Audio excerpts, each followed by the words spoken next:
मेरे प्यारे देशवासियों,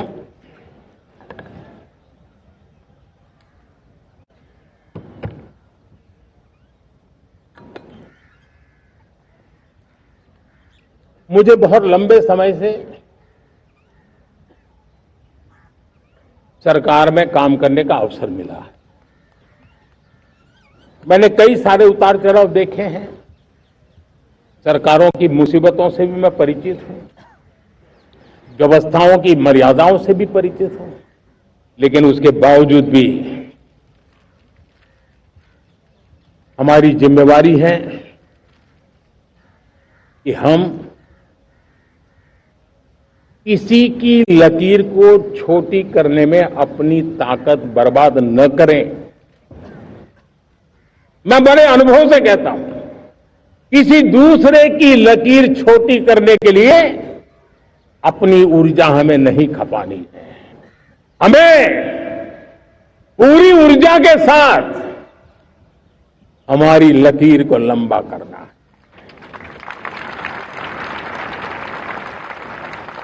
हम अगर अपनी लकीर लंबी करते हैं तो दुनिया भी हमारा लोहा मानेगी। आज जब वैश्विक परिस्थितियों में आर्थिक स्वार्थ दिनों दिन बढ़ रहा है, तब समय की मांग है कि हम उन संकटों के रोते बैठने की जरूरत नहीं है। हिम्मत के साथ हम अपनी लकीर को लंबी करें। और मैं 25 साल के शासन के अनुभव से कह सकता हूं, अगर ये रास्ता हमने चुन लिया, हर किसी ने चुन लिया, तो फिर कोई स्वार्थ हमें अपनी चंगुल में नहीं फंसा सकता है। मेरे प्यारे देशवासियों, बीता दशक रिफॉर्म, परफॉर्म, ट्रांसफॉर्म कर रहा है, लेकिन अब हमें और नई ताकत से जुड़ना है। पिछले दिनों हमने कई रिफॉर्म्स किए। एफडीआई हो, इंश्योरेंस कंपनी की बात हो, विश्व की यूनिवर्सिटीज को भारत के अंदर स्थान देने की बात हो, कई रिफॉर्म्स किए हैं। 40,000 से ज्यादा अनावश्यक कंप्लायंसेस को हमने खत्म किया है। इतना ही नहीं, 1500 से अधिक पुराने कानून जो बाबा आदम के जमाने के थे, उन सबको हमने खत्म कर दिया है। हमने दर्जनों कानूनों को सरल करने के लिए संसद में जाकर के जनता के हितों को सर्वोपरि रख करके बदलाव किए हैं।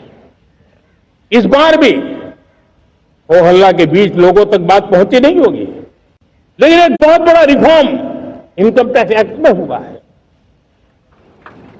करीब 280 से ज्यादा धाराएं हमने समाप्त करने का निर्णय किया है।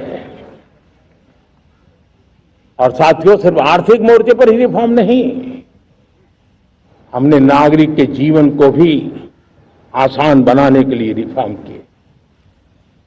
इनकम टैक्स रिफंड की बात हो, रिफॉर्म का परिणाम है।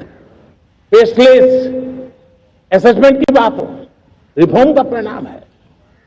12 लाख तक आज इनकम टैक्स से मुक्ति दे देना, देश का जो भविष्य बनाने में उत्सुक है ऐसा मेरा मध्यम वर्ग का परिवार आज पुला नहीं समा रहा है।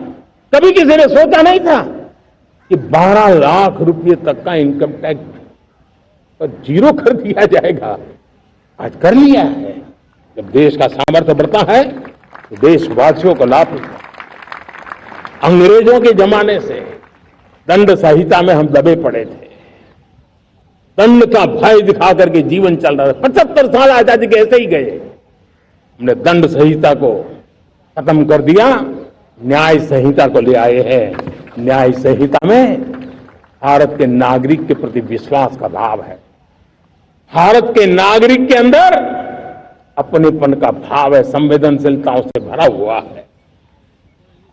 हमने रिफॉर्म की यात्रा को तेज करने के लिए बीड़ा उठाया।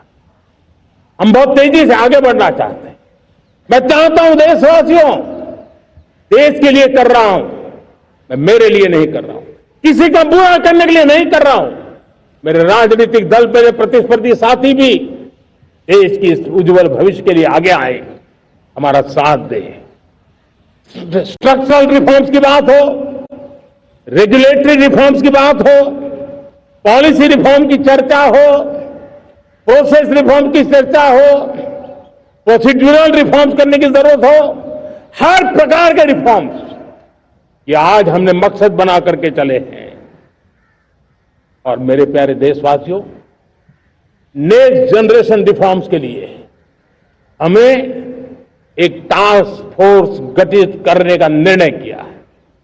ये टास्क फोर्स समय सीमा में इस काम को पूरा करे, वर्तमान नियम, कानून, नीतियां, रीतियां 21वीं सदी के अनुकूल, वैश्विक वातावरण में अनुकूल और भारत को 2047 में विकसित राष्ट्र बनाने के संदर्भ में नए सिरे से तैयार हो और उसका समय सीमा में अपना कार्य पूरा करने के लिए इस टास्क फोर्स की रचना की है।